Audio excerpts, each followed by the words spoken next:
তুমি কি জানো উম্মত, আমি 23টা বছর টানা তোর জন্য কেঁদেছিলাম উম্মত।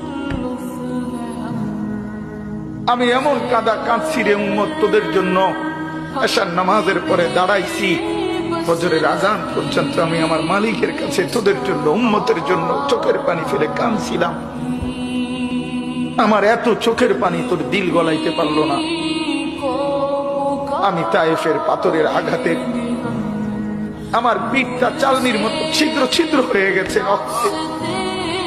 আমি বুকে পেটে 2টা পাথর বাঁধছি ক্ষুধার কষ্টে। আমি উহুদের দান্দান শহীদ করা রক্তে উহুদের ময়দানে পড়েছিলাম বেহুশ হয়ে। আমার ঘরের চুলায় 3 মাস রান্নার জন্য কোনোদিন চুলায় আগুন জ্বলে নাই। আমার এত চোখের পানি, এত রক্ত, এত ক্ষুধার কষ্ট, কিছুই তোর মন গলাইতে পারলো না, তোরে সেজদা দিতে পারলো না।